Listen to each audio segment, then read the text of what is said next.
동백꽃 김유정. 오늘도 또 우리 수탉이 막 쪼이었다. 내가 점심을 먹고 나무를 하러 갈 양으로 나올 때였다.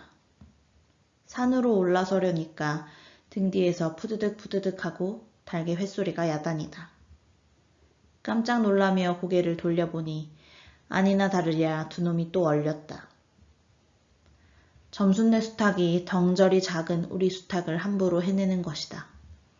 그것도 그냥 해내는 것이 아니라 푸드득 하고 면두를 쪼고 물러섰다가 좀 사이를 두고 또 푸드득 하고 모가지를 쪼았다. 이렇게 멋을 부려가며 여지없이 닦아놓는다. 그러면 이 못생긴 것은 쪼일 적마다 주둥이로 땅을 받으며 그 비명이 킥킥 할 뿐이다. 물론 미처 아물지도 않은 면두를 또 쪼이어 붉은 선혈은 뚝뚝 떨어진다. 이걸 가만히 내려다보자니 내 대강이가 터져서 피가 흐르는 것 같이 두 눈에서 불이 번쩍 난다. 대뜸 지게 막대기를 메고 달려들어 점순네 닭을 후려칠까 하다가 생각을 고쳐먹고 헛매질로 떼어만 놓았다. 이번에도 점순이가 쌈을 붙여놨을 것이다. 바짝바짝 내 기를 올리느라고 그랬음에 틀림없을 것이다. 고놈의 계집애가 요새로 들어서서 왜 나를 못 먹겠다고 그렇게 아르릉거리는지 모른다. 나흘 전 감자 조각만 하더라도 나는 저에게 조금도 잘못한 것은 없다. 계집애가 나무를 캐러 가면 갔지 나무 울타리 엮는데 생이질을 하는 것은 다 뭐냐. 그것도 발소리를 죽여가지고 등 뒤로 살며시 와서 얘, 너 혼자만 일하니? 하고 긴치 않는 수작을 하는 것이다. 어제까지도 저와 나는 이야기도 잘 않고 서로 만나도 본천만척하고 이렇게 점잖게 지내던 터이련만 오늘로 갑작스레 대견해졌으면 웬일인가. 항차 망하지만한 계집애가 남 일하는 놈 보고 그럼 혼자 하지 때로 하디? 내가 이렇게 내뱉는 소리를 하니까 너 일하기 좋니? 또는 한여름이나 되거든 하지 벌써 울타리를 하니? 잔소리를 두루 늘어놓다가 남이 들을까봐 손으로 입을 틀어막고는 그 속에서 깔깔댄다. 별로 웃을 것도 없는데 날씨가 풀리더니 이놈의 계집애가 미쳤나 하고 의심하였다. 게다가 조금 뒤에는 즈 집게를 할금할금 돌아다 보더니 행주치마의 속으로 꼈던 바른 손을 뽑아서 나의 턱 밑으로 불쑥 내미는 것이다. 언제 구웠는지 아직도 더운 김이 획 끼치는 굵은 감자 3개가 손에 뿌듯이 쥐었다. 네 집엔 이가 없지? 하고 생색 있는 큰 소리를 하고는 제가 준 것을 남이 알면 큰일 날 테니 여기서 얼른 먹어버리란다.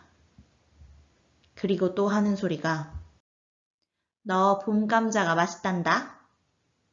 난 감자 안 먹는다. 니나 먹어라.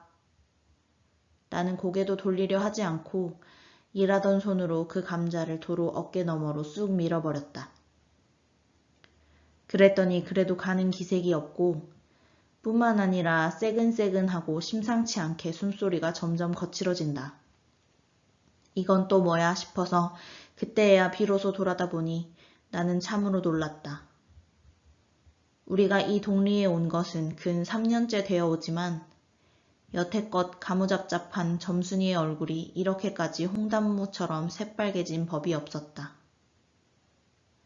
게다 눈에 톡을 올리고 한참 나를 요렇게 쏘아보더니 나중에는 눈물까지 어리는 것이 아니냐. 그리고 바구니를 다시 집어들더니 이를 꼭 악물고는 엎어질 듯 자빠질 듯 논둑으로 휑하게 달아나는 것이다. 어쩌다 동리 어른이 너 얼른 시집을 가야지 하고 웃으면 염려 마서유 갈다 대면 어련히 가려고 이렇게 천연덕스레 받는 점순이었다. 본시 부끄럼을 타는 계집애도 아니거니와 또한 분하다고 눈에 눈물을 보일 얼병이도 아니다. 분하면 차라리 나의 등허리를 바구니로 한번 모질게 후려세리고 달아날지언정. 그런데 고약한 그 꼴을 하고 가더니 그 뒤로는 나를 보면 잡아먹으려고 기를 복복 쓰는 것이다. 서로 주는 감자를 안 받아먹는 것이 신뢰라 하면 주면 그냥 주었지. 너 집엔 이거 없지? 는 다 뭐냐. 그렇잖아도 저희는 마름이고 우리는 그 손에서 배제를 얻어 땅을 부침으로 일상 굽실거린다. 우리가 이 마을에 처음 들어와 집이 없어서 곤란으로 지낼 때 집터를 빌리고 그 위에 집을 또 짓도록 마련해 준 것도 점순네의 호의였다. 그리고 우리 어머니 아버지도 농사 때 양식이 달리면 점순네한테 가서 부지런히 구워다 먹으면서 인품 그런 집은 다시 없으리라고 침이 마르도록 칭찬하곤 하는 것이다. 그러면서도 17씩이나 된 것들이 수근수근하고 붙어다니면 동리의 소문이 사납다고 주의를 시켜준 것도 또 어머니였다. 왜냐하면 내가 점순이하고 일을 저질렀다가는 점순네가 노할 것이고 그러면 우리는 땅도 떨어지고 집도 내쫓기고 하지 않으면 안 되는 까닭이었다. 그런데 이놈의 계집애가 까닭없이 기를 복복 쓰며 나를 말려죽이려고 드는 것이다. 눈물을 흘리고 간 그 다음날 저녁나절이었다. 나무를 한 짐 잔뜩 지고 산을 내려오려니까 어디서 닭이 죽는 소리를 친다. 이거 네 집에서 닭을 잡나? 하고 점순네 울 뒤로 돌아오다가 나는 고만 두 눈이 둥그레졌다. 점순이가 저희 집 봉당에 홀로 걸터 앉았는데 이게 치마 앞에다 우리 씨암탉을 꼭 붙들어 놓고는 이놈의 닭 죽어라 죽어라 요렇게 안팡스레 패주는 것이 아닌가. 그것도 대가리나 치면 모른다마는 아주 알도 못 낳으라고 그 볼기짝개를 주먹으로 콕콕 쥐어박는 것이다. 나는 눈에 쌍심지가 오르고 사지가 부르르 떨렸으나 사방을 한번 휘돌아보고야 그제야 점순이 집에 아무도 없음을 알았다.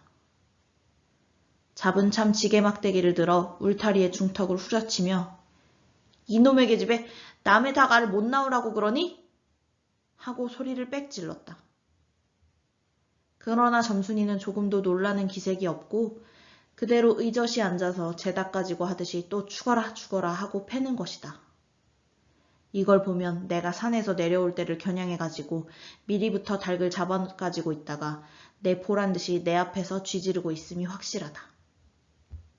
그러나 나는 그렇다고 남의 집에 뛰어들어가 계집애하고 싸울 수도 없는 노릇이고 형편이 썩 불리함을 알았다. 그래 닭이 맞을 적마다 지게 막대기로 울타리나 후려칠 수밖에 별 도리가 없다. 왜냐하면 울타리를 치면 칠수록 울섭이 물러앉으며 뼈대만 남기 때문이다. 허나 아무리 생각하여도 나만 믿지는 노릇이다. 이년아 남의 닭 아주 죽일 터이냐? 내가 도끼 눈을 뜨고 다시 꽥 호령을 하니까 그제야 울타리께로 쪼르르 오더니 울밖에 섰는 나의 머리를 겨누고 닭을 내팽개친다. 에이 더럽다 더럽다. 더러운 걸 널더러 입대 끼고 있으랬니? 망할 계집애년 같으니.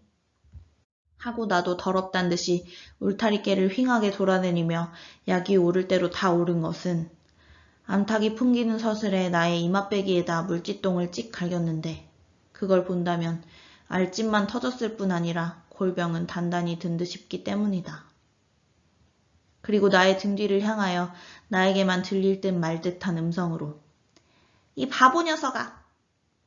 얘, 너 베네병신이지? 그만도 좋으련만. 얘, 너 아버지가 고자라지? 뭐? 울 아버지가 그래 고자야? 할 양으로 열병거지가 나서 고개를 획 돌리어 바라봤더니 그때까지 울타리 위로 나와 있어야 할 점순이의 대가리가 어디 갔는지 보이지를 않는다. 그러다 돌아서서 오자면 아까의 한 욕을 울 밖으로 또 퍼붓는 것이다.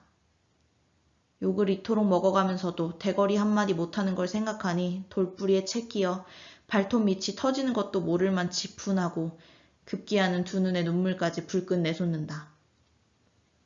점순이의 치매는 이것뿐이 아니다. 사람들이 없으면 틈틈이 저희 집 수탉을 몰고 와서 우리 수탉과 쌈을 붙여놓는다. 저희 집 수탉은 썩 험상궂게 생기고 쌈이라면 회를 치는 고로 을에 이길 것을 알기 때문이다. 그래서 툭하면 우리 수탉이 면두며 눈깔이 피로 흐드드하게 되도록 해놓는다. 어떤 때에는 우리 수탉이 나오지를 않으니까 요놈의 계집애가 모이를 쥐고 와서 꾀어내다가 쌈을 붙인다. 이렇게 되면 나도 다른 배채를 차리지 않을 수 없다. 하루는 우리 수탉을 붙들어가지고 넌지시 장독깨로 갔다. 쌈닭에게 고추장을 먹이면 병든 황소가 살무사를 먹고 용을 쓰는 것처럼 기운이 뻗친다 한다. 장독에서 고추장 한 접시를 떠서 닭의 주둥아리깨로 들이밀고 먹여보았다. 닭도 고추장의 맛을 들였는지 거스리지 않고 거의 반 접시 턱이나 곧잘 먹는다. 그리고 먹고 금새는 용을 못 쓸 터이므로 얼마쯤 기운이 돌도록 회 속에다 가두어 두었다. 밖에 두어물 두어짐 전해고 나서 쉴 참에 그 닭을 안고 밖으로 나왔다. 마침 밖에는 아무도 없고 점순이만 저의 우란에서 헌옷을 뜯는지 혹은 솜을 서는지 옹크리고 앉아서 일을 할 뿐이다. 나는 점순내 수탉이 노는 밭으로 가서 닭을 내려놓고 가만히 맥을 보았다. 두 닭은 여전히 얼려 쌈을 하는데 처음에는 아무 보람이 없다.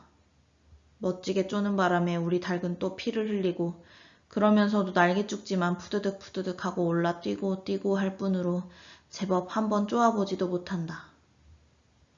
그러나 한 번엔 어쩐 일인지 용을 쓰고 펄쩍 뛰더니 발톱으로 눈을 하비고 내려오며 면두를 쪼았다. 큰 닭도 여기에는 놀랐는지 뒤로 멈씨라며 물러난다. 이 기회를 타서 작은 우리 수탉이 또 날쌔게 덤벼들어 다시 면두를 쪼니 그제서는 감떼사 나온 그 대강이에서도 피가 흐르지 않을 수 없다. 옳다. 알았다. 고추장만 먹이면 되는구나 하고 나는 속으로 아주 쟁그러워 죽겠다. 그때에는 뜻밖의 내가 닭쌈을 붙여놓는데 놀라서 울밖으로 내다보고 섰던 점순이도 입맛이 쓴지 눈살을 찌푸렸다. 나는 두 손으로 볼기짝을 두드리며 연방 잘한다! 잘한다! 하고 신이 머리끝까지 뻗치었다. 그러나 얼마 되지 않아서 나는 넋이 풀려 기둥같이 묵묵히 서 있게 되었다. 왜냐하면 큰 닭이 한번 쪼인 안가품으로 호들갑스레 연거푸 쪼는 서슬에 우리 수탉은 찔끔 못하고 막 골른다. 이걸 보고서 이번에는 점순이가 깔깔거리고 되도록 이쪽에서 많이 들으라고 웃는 것이다. 나는 보다 못하여 덤벼들어서 우리 수탉을 붙들어가지고 도로 집으로 들어왔다. 고추장을 좀 더 먹였더라면 좋았을 걸 너무 급하게 쌈을 붙인 것이 퍽 후회가 난다. 장독깨로 돌아와서 다시 턱 밑에 고추장을 들이댔다. 흥분으로 말미암아 그런지 당최 먹질 않는다. 나는 할 일 없이 닭을 반드시 눕히고 그 입에다 걸련 물뿌리를 물렸다. 그리고 고추장 물을 타서 그 구멍으로 조금씩 들이부었다. 닭은 좀 괴로운지 킥킥 하고 재채기를 하는 모양이나 그러나 당장의 괴로움은 매일같이 피를 흘리는데 될 게 아니라 생각하였다. 그러나 한 두어 종지가량 고추장 물을 먹이고 나서는 나는 고만 풀이 죽었다. 싱싱하던 닭이 왜 그런지 고개를 살며시 뒤틀고는 소나기에서 뻐들어지는 것이 아닌가. 아버지가 볼까 봐서 얼른 회에다 감추어 두었더니 오늘 아침에서야 겨우 정신이 든 모양 같다. 그랬던 걸 이렇게 오다 보니까 또 쌈을 붙여놨으니 이 망할 계집애가 필연 우리 집에 아무도 없는 틈을 타서 제가 들어와 회에서 꺼내다 가지고 나간 것이 분명하다. 나는 다시 닭을 잡아다 가두고 염려는 스러우나 그렇다고 산으로 나무를 하러 가지 않을 수도 없는 형편이었다. 소나무 삭정이를 따며 가만히 생각해보니 암만 해도 고년의 목쟁이를 돌려놓고 싶다. 이번에 내려가면 망할년 등줄기를 한번 되게 후려치겠다 하고 싱둥벙둥 나무를 지고는 불이 나게 내려왔다. 거지반 집게 다 내려와서 나는 호두기 소리를 듣고 발이 딱 멈추었다. 산기슭에 널려있는 굵은 바위돌 틈에 노란 동백꽃이 소보록하니 깔렸다. 그 틈에 끼어 앉아서 점순이가 청승맞게실이 호두기를 불고 있는 것이다. 그보다도 더 놀란 것은 그 앞에서 또 푸드득 푸드득 하고 들리는 닭의 횟소리다. 필연코 요년이 나의 약을 올리느라고 또 닭을 집어내다가 내가 내려올 길목에다 쌈을 식혀놓고 저는 그 앞에 앉아서 천연스레 호두기를 불고 있음에 틀림없으리라. 나는 약이 오를 대로 다 올라서 두 눈에서 불과 함께 눈물이 퍽 쏟아졌다. 나무 지게도 벗어놓을 새 없이 그대로 내동댕이 치고는 지게 막대기를 뻗치고 허둥지둥 달려들었다. 가차이 와보니 과연 나의 짐작대로 우리 수탉이 피를 흘리고 거의 빈사지경에 이르렀다. 닭도 닭이려니와 그러함에도 불구하고 눈 하나 깜짝없이 그대로 앉아서 호두기만 부는 그 꼴에 더욱 치가 떨린다. 동리에서도 소문이 났거니와 나도 한때는 걱실걱실 일 잘하고 얼굴 예쁜 계집애인 줄 알았더니 시방 보니까 그 눈깔이 꼭 여우 새끼 같다. 나는 대뜸 달려들어서 나도 모르는 사이에 큰 수탉을 담매로 때려 엎었다. 닭은 푹 엎어진 채 다리 하나 꼼짝 못하고 그대로 죽어버렸다. 그리고 나는 멍하니 섰다가 점순이가 매섭게 눈을 홉뜨고 닥치는 바람에 뒤로 벌렁 나자빠졌다. 이놈아! 너 왜 남의 닭을 때려 죽이니? 그럼 어때? 하고 일어나다가 뭐 이 자식아? 누집 닭인데? 하고 복장을 떼미는 바람에 다시 벌렁 자빠졌다. 그리고 나서 가만히 생각을 하니 분하기도 하고 무한도스럽고 또 한편 일을 저질렀으니 인젠 땅이 떨어지고 집도 내쫓기고 해야 되는지 모른다. 나는 비슬비슬 일어나며 소매자락으로 눈을 가리고는 얼김에 엉 하고 울음을 놓았다. 그러다 점순이가 앞으로 다가와서 그럼 너 이다음부턴 안 그럴 테냐? 하고 물을 때에야 비로소 살 길을 찾은 듯 싶었다. 나는 눈물을 우선 씻고 뭘 안 그러는지 명색도 모르건만 그래! 하고 무턱대고 대답하였다. 요담부터 또 그래봐라. 내 자꾸 못살게 굴 테니.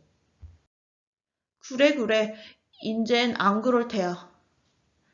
닭 죽은 건 염려 마라. 내 안 잃을 테니. 그리고 멋에 떠다 밀렸는지 나의 어깨를 짚은 채 그대로 픽 쓰러진다. 그 바람에 나의 몸뚱이도 겹쳐서 쓰러지며 한창 피어 퍼들어진 노란 동백꽃 속으로 폭 파묻혀버렸다. 알싸한 그리고 향긋한 그 내음새에 나는 땅이 꺼지는 듯이 온 정신이 그만 아찔하였다. 아무 말 마라. 그래. 조금 더 있더니 요 아래서 점순아! 인연이 바느질을 하다 말고 어딜 갔어? 하고 어딜 갔다 온 듯 싶은 그 어머니가 역정이 대단히 났다. 점순이가 겁을 잔뜩 집어먹고 꽃밑을 살금살금 기어서 산 아래로 내려간 다음 나는 바위를 끼고 엉금엉금 기어서 산 위로 집 빼지 않을 수 없었다.